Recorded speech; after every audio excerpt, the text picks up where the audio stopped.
Good, welcome to the South East London Folklore Society. We meet every second Thursday of the month up here. So I'm going to give you a talk which is going to last around about an hour, then we'll take a break for refreshments, and then there's going to be an opportunity for a Q&A. So yeah, today's talk is on Malleus Maleficarum, which is quite a notorious book. It was written in Latin and published in Germany in 1486, and it popularised a new concept on magic and witchcraft, and that is the concept of Satanism. It was a new concept for a new age, as the medieval era transitioned into the early modern. Now, the book played a major role in the witch craze, which was the savage efforts to wipe out witchcraft in Europe in the 16th and 17th century. And it had two authors, Jacobus Sprenger and Heinrich Kramer. They were both Dominican friars, like this fellow here. Now, the Dominican order, the order of preachers, was founded in the early 1200s to combat heresy. They took vows of poverty like other orders, but they didn't live in monasteries. Instead, they lived in society as part of their mission to root out heresy in the wider world. Now, according to medieval theology, heresy was an opinion chosen by human perception, contrary to Holy Scripture, publicly stated and stubbornly defended. So basically, you have orthodoxy, which is what the church says is true about Christian belief, and heresy is anything which isn't that. Now, if the church suspected heresy, the Pope would usually use the Dominican order, one of these fellas, to conduct an inquisition, and when identified, heresy was stamped out without mercy. So, hello.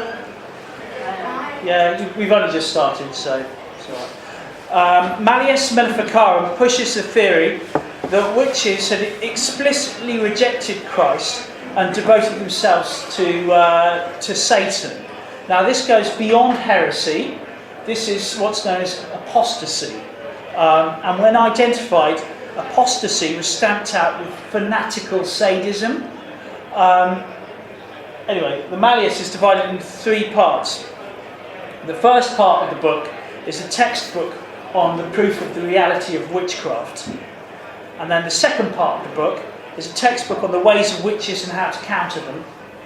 And part 3 is a textbook for judges on how to prosecute witches. Now, I'm going to continue on this discussion of what Malleus is and its significance, and then go in depth, a little bit more depth, into book 1 and book 2 of Malleus. I'm going to leave out the Inquisition stuff. You're very welcome to look about it all up online, but it's a bit dense.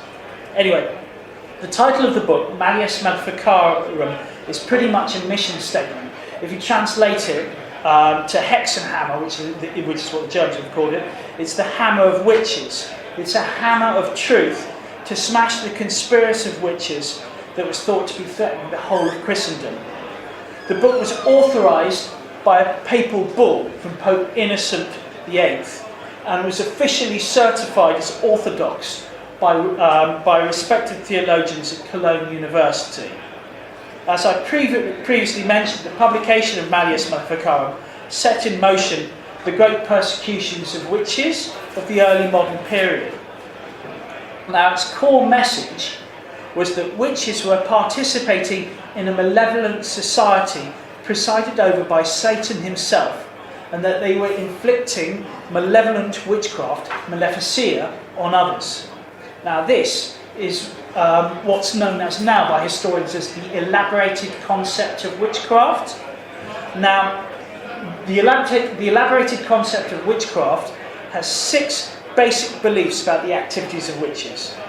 So the first is that witches enter into a pact with the devil to reject Christ. The second one is that they have sexual relations with the devil. This is actually a picture of Jane Mansfield with Anton LaVey. I thought that would work as an appropriate picture. The third one is that they fly. and they fly for the purpose of attending, and this is the fourth part of the concept, an assembly presided over by Satan himself, which initiates enter into a pact with Satan, and they would have promiscuous sex with Satan and with the other attendees. Then the fifth one is they practice harmful, maleficent magic, and then the sixth one is the slaughter of babies. So just to go through that again, number one, pact with the devil.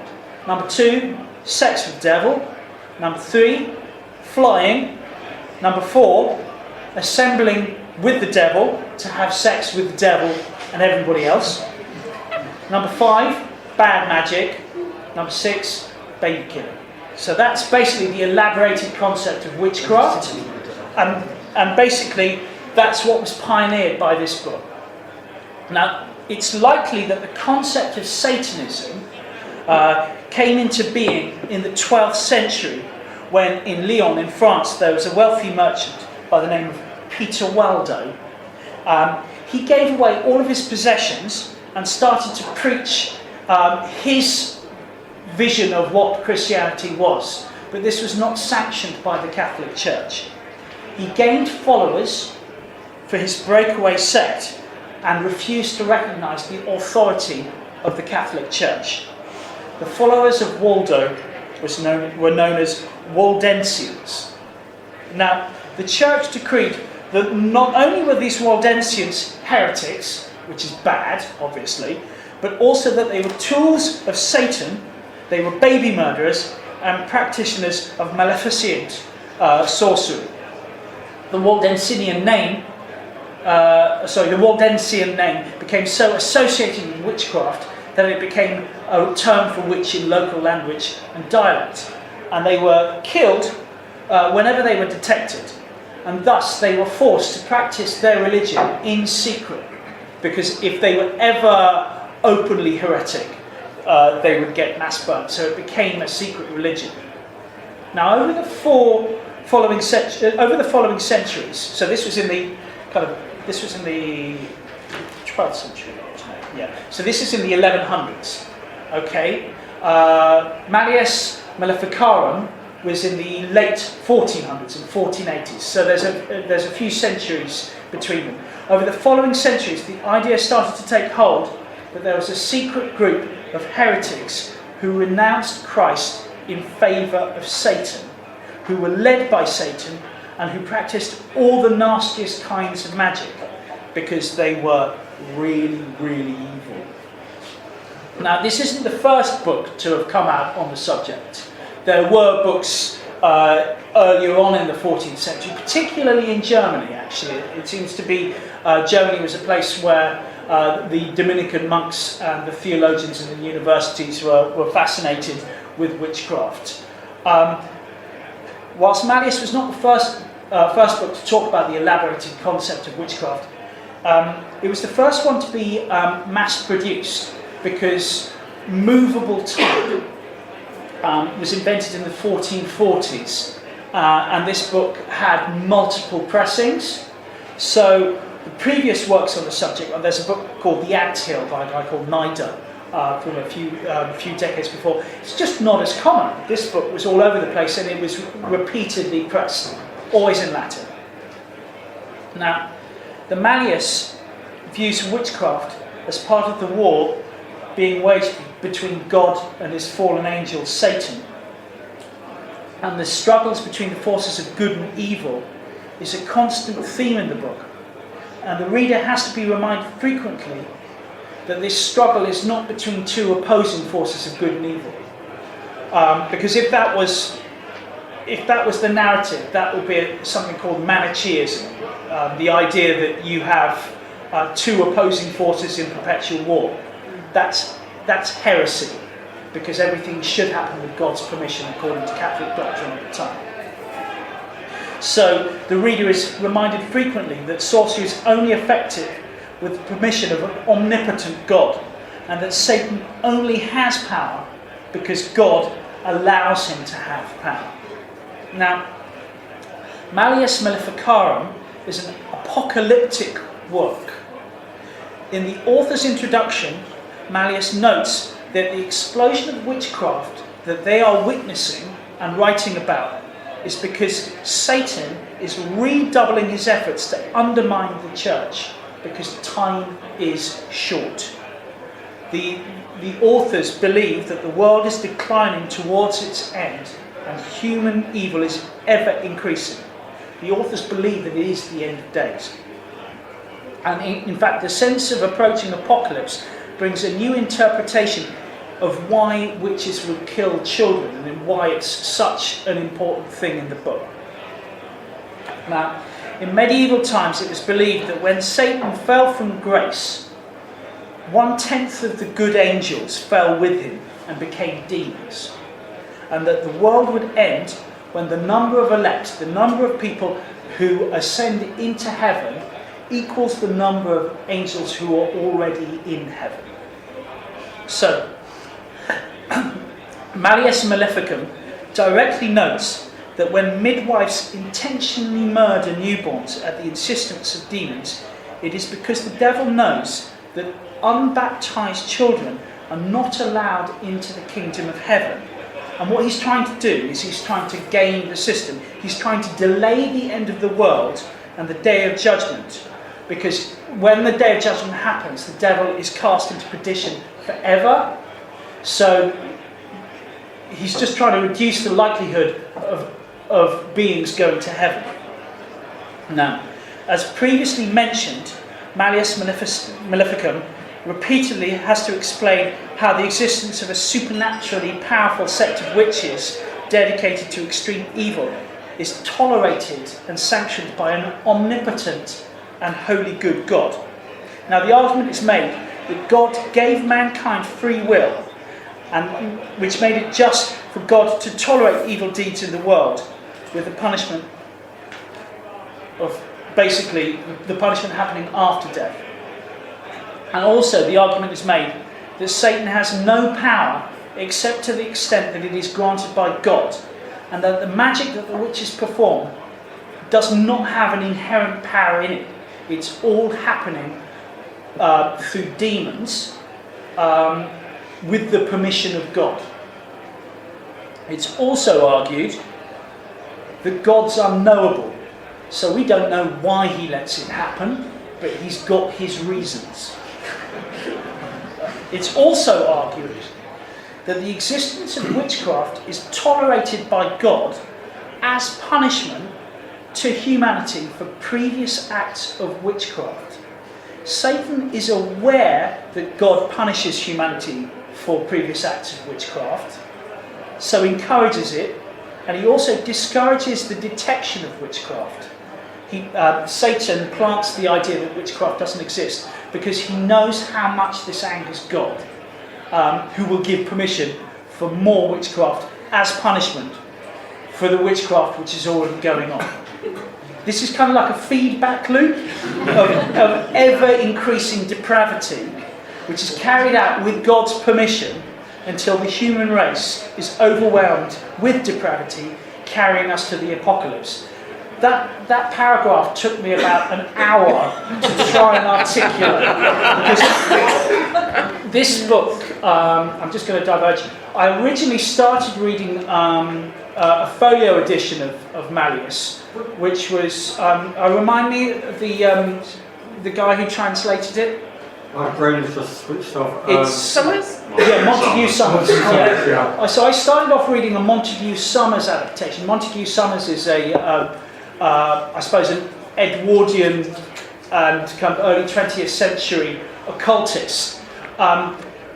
He's bad news, Montague Summers, and the thing is this book is prejudiced enough as it goes, without having an absolutely crazy English old Catholic nutcase adding his own prejudice on top of the translation. Yeah, I wasn't going to mention that. This is the University of Alabama translation, which is really good, but quite dense. Anyway, back to God. The God of the Malleus demands absolute loyalty. He not only punishes witches, but he punishes the descendants of witches to 4 or 5 generations for the sins of the witch. Now, the book is misogynistic. The authors believe that the vast majority of witchcraft is practiced by women because the authors believe that women are intellectually and morally inferior to men.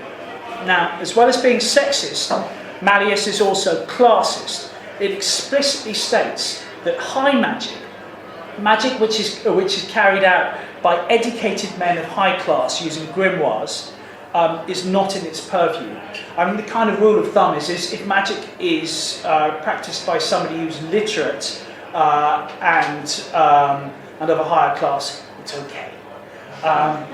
But if it's practiced by illiterate, mostly female members of lower orders of society, that's apostasy, and the person needs to be burnt at the stake.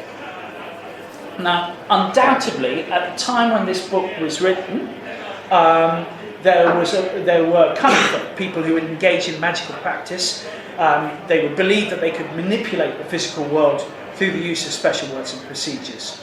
But the problem is that Malleus Maleficarum caused a step change in the understanding of the significance of this magic, because it popularised the elaborated concept of witchcraft, which is the idea that witchcraft was a special kind of heresy where the witch made a pact with the devil, and it's part of Satan's plans for the upcoming apocalypse. And Malleus Maleficarum had a part to play in the changing of the popular understanding of witchcraft. So this book basically meant that people stopped thinking of witchcraft as being a cunning practice and a folk practice, and more people would think that witchcraft was a deadly satanic threat to the whole of the world.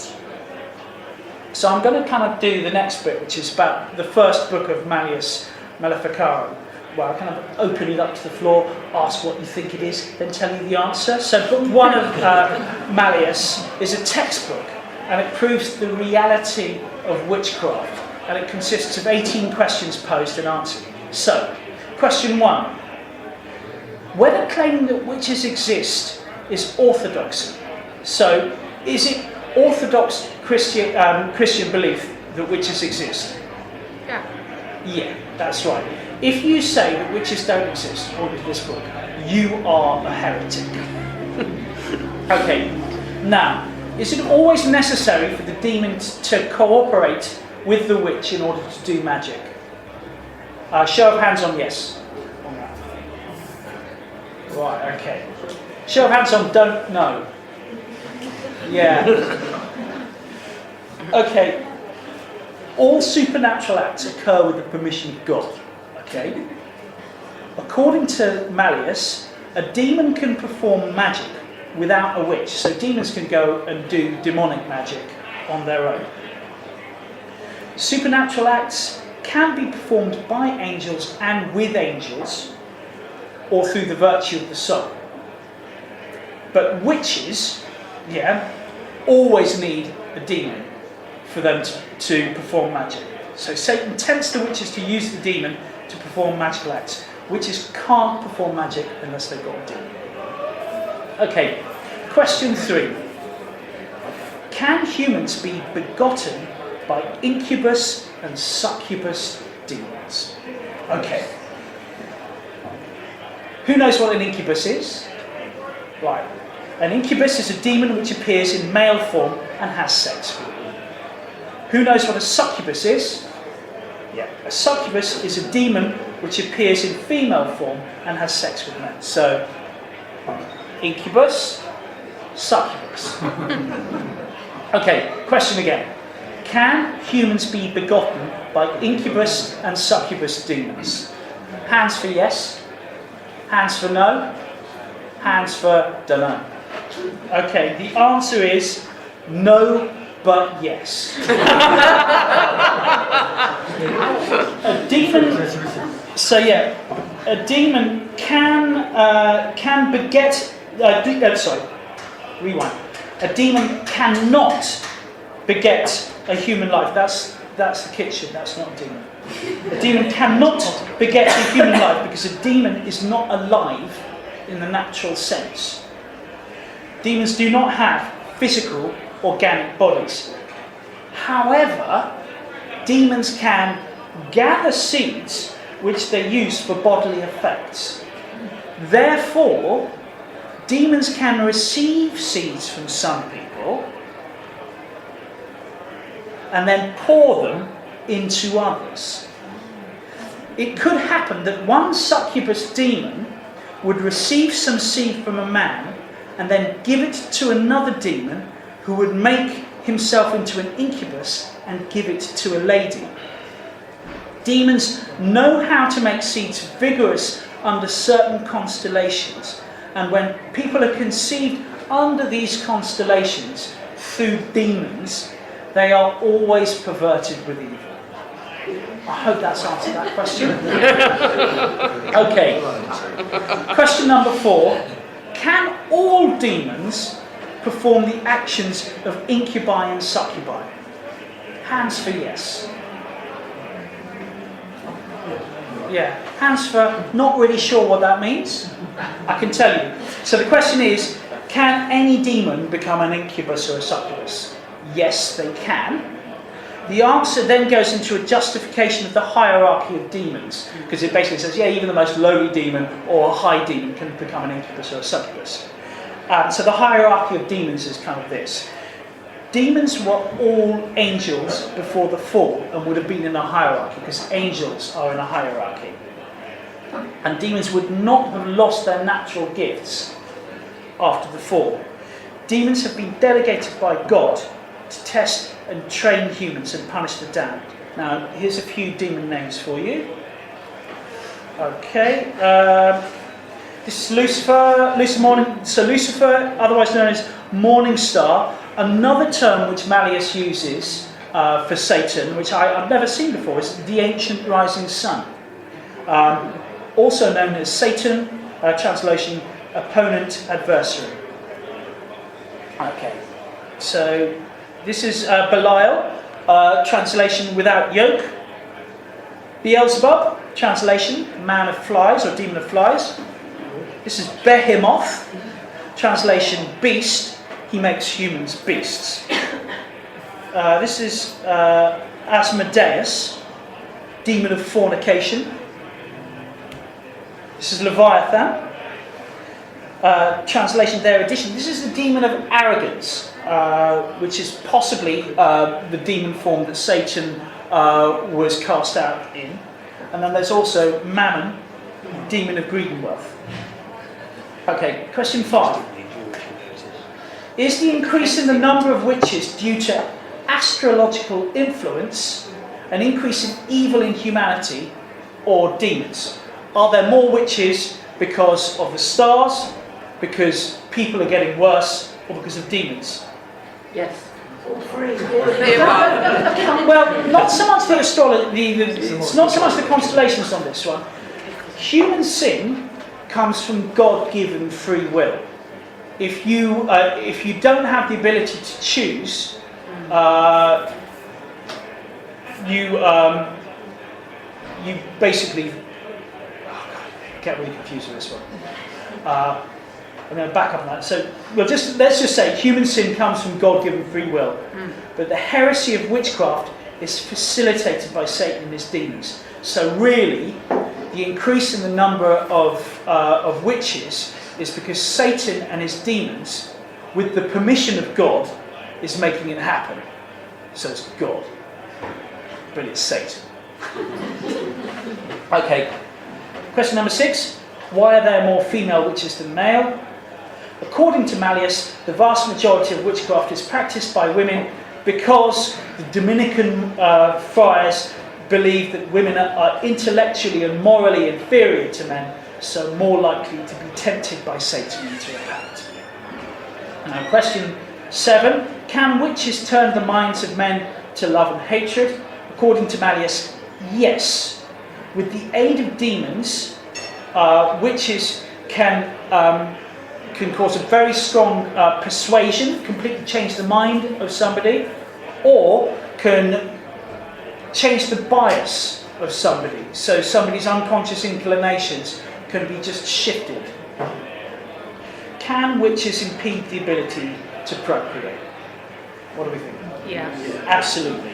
With the aid of demons, the perception of the victim can be altered so they can find their husband or wife repulsive.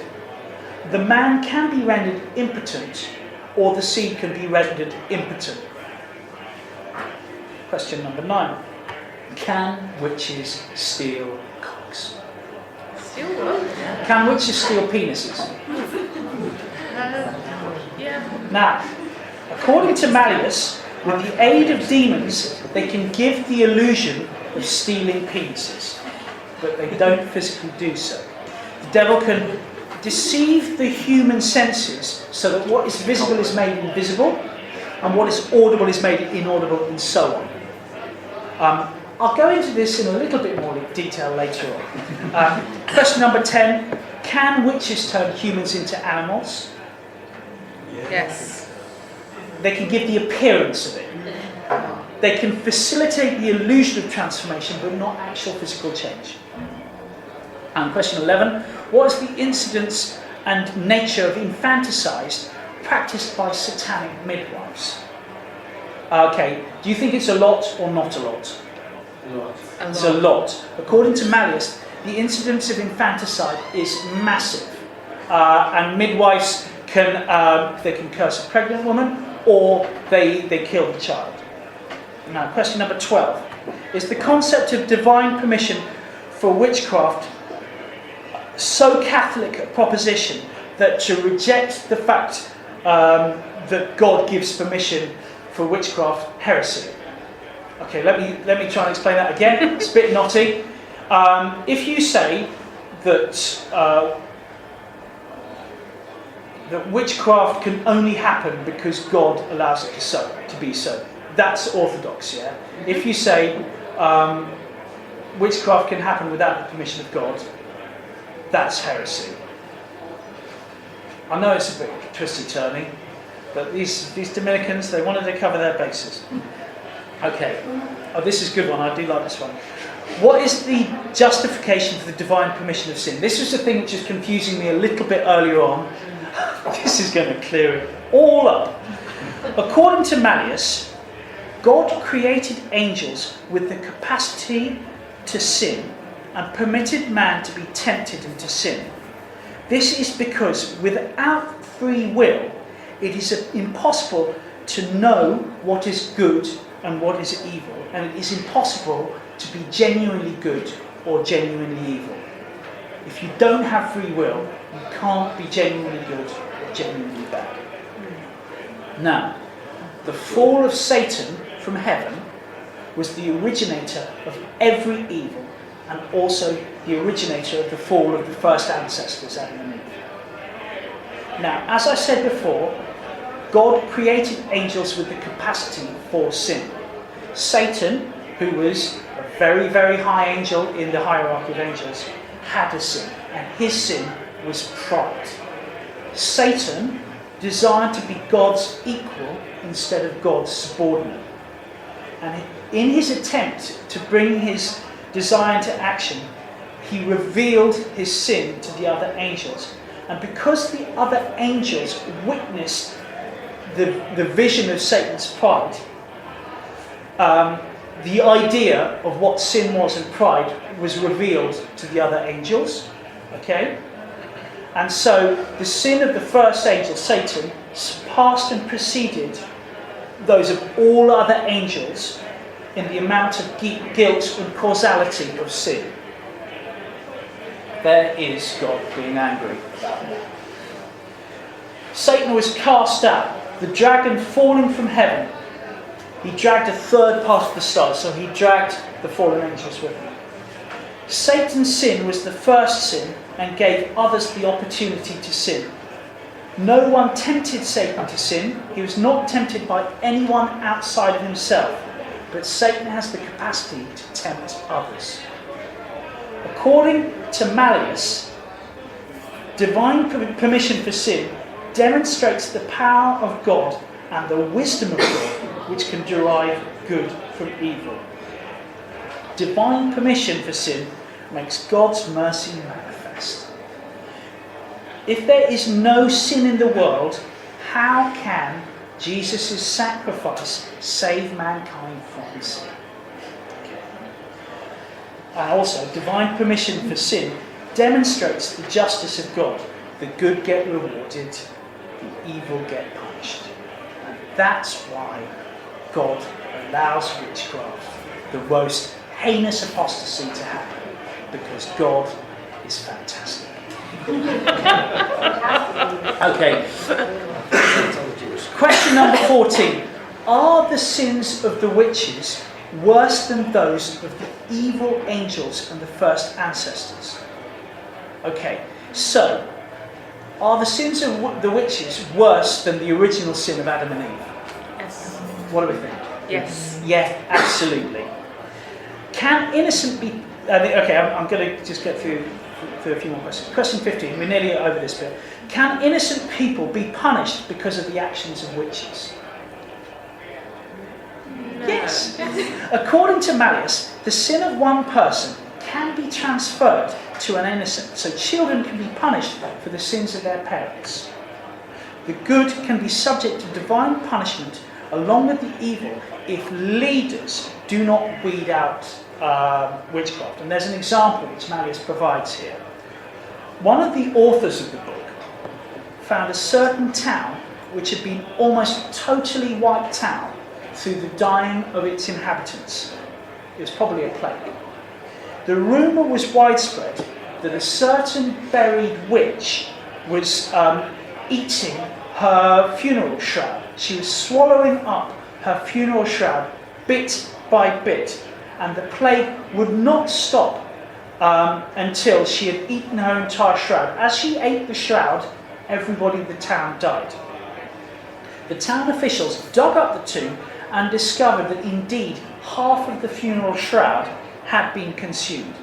So the mayor of the town cut off the head of the corpse and threw it out of the grave, and the plague stopped.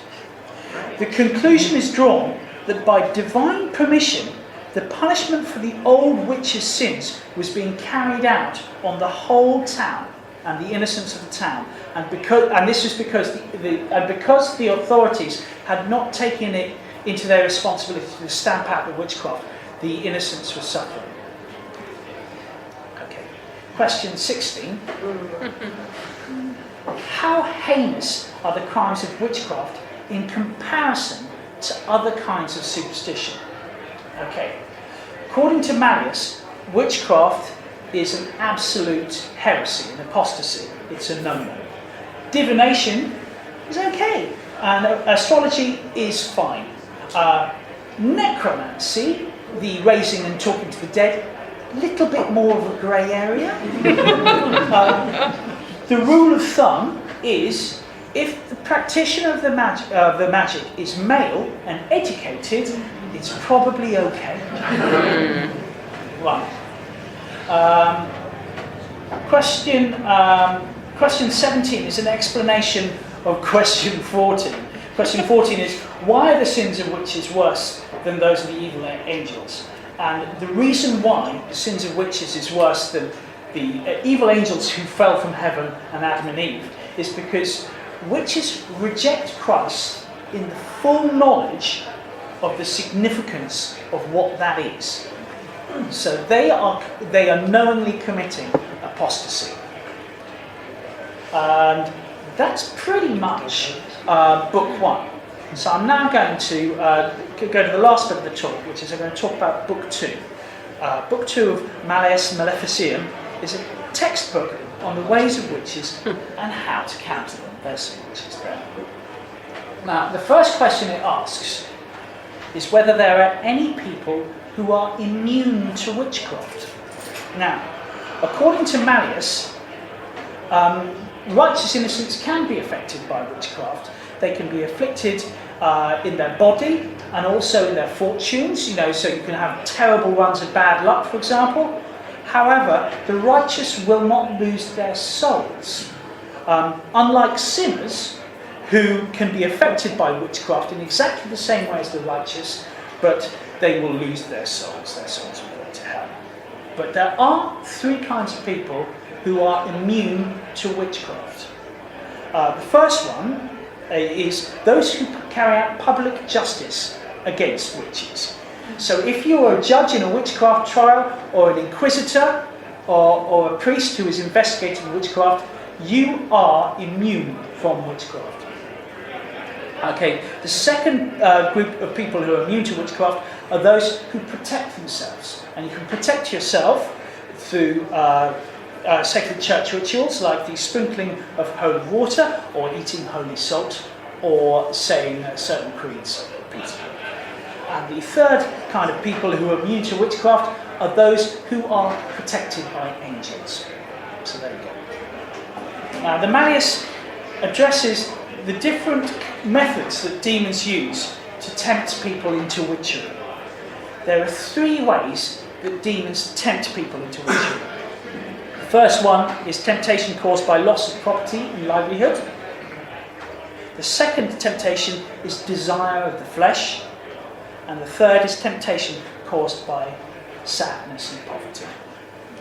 Now, typically somebody who is tempted into witchcraft will consult a witch for help with their temptation, and this starts them on their path to apostasy. Often they will be asked to do a seemingly trivial thing. It's like a slippery slope. It's kind of steps down the path to heresy. So they'll be asked to do a seemingly trivial thing at church. For example, keeping silent about certain things when you're making a confession to priests. Or you fluff the lines of the Nicene Creed, or you mock parts of the Mass. So, for example, here Malleus mentions a case where whenever a priest would say, "Peace be with you," now this book was written by Jones, the witch will reply, "Cer mi disuma im asha which means twirl your tongue in my eyes. According to Malleus, the devil's intent and appetite are greater when they're tempting the good rather than the evil. Getting a holy virgin to renounce God and become a witch is way more valuable to Satan than getting a sinner to do the same, because Satan's already got a sinner. All right. Malleus discusses the methods of making a sacrilegious avowal with the devil. Now, there's two ways that you can make a sacrilegious avowal with the devil, give yourself to the devil and become a witch. One is a ceremonial way, and the other is and there's another ceremonial way. Another is a private way, which can be made to a demon individually at any hour. This isn't in Malleus, but I thought I'd chuck this in. This is Osculus Infernum. This is another medieval belief. This is the kiss of shame, whereby people would kiss the arse of the demon. But that's not actually what happens in the ceremonial way.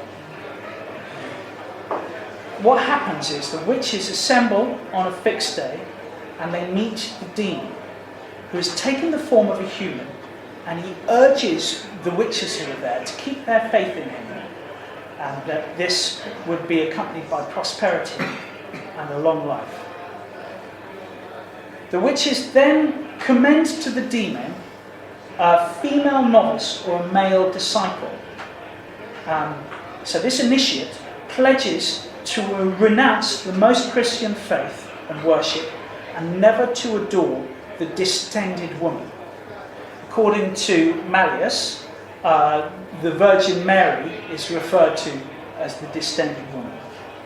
And then the initiate pledges themselves to the demon orally, and then also in a written pledge. They write a signature.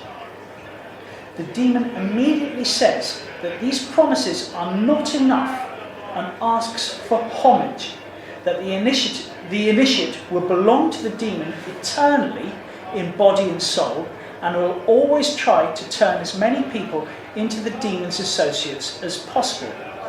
The demon adds that the initiate should make certain pastes from the bones and limbs of children, especially unbaptized ones, and that with these pastes the witch will be able to fulfill all their desires with the demon's assistance. What Malleus is describing here is the infamous Black Sabbath, or the Sabbath. And Malleus is pretty key in the history of the understanding of kind of like of the way that the church and kind of popular culture understands witches. Malleus basically kind of popularised the idea of the witch's Sabbath and the Black Sabbath. Then Malleus relates that witches frequently engage in carnal acts with incubi as parts of Sabbaths and in private religious vows.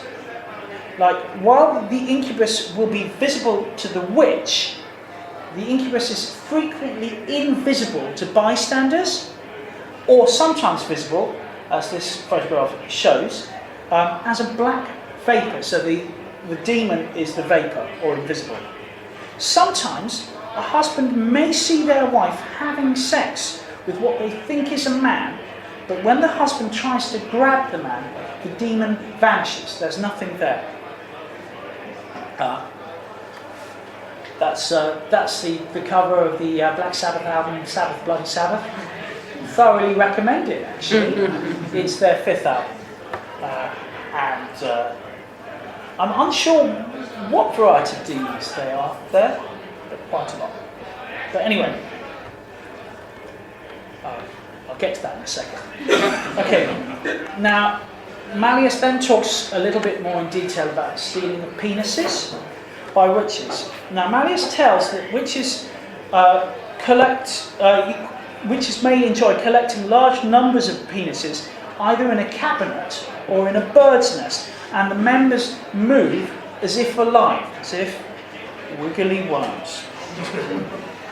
Malleus says this is an illusion, but a very, very convincing one. And then tells the tale of a man who was bewitched and lost his member, and he went to a certain witch to get it back. She told him that he should climb a certain tree and look in a nest, and it would be there. And he climbed up that certain tree, and there certainly was a bird's nest full of wiggling cocks. And when he returned with the one that she told him that he had to return it. Said, "That's not yours. That's the priest's penis. Go and get your own one." Now, the Malleus relates how demons can get. Malleus relates how witches can get demons to enter people's minds and control their perceptions, thoughts, and feelings. It talks about how they can get demons to slide into the body and the mind, but not the soul of the victim.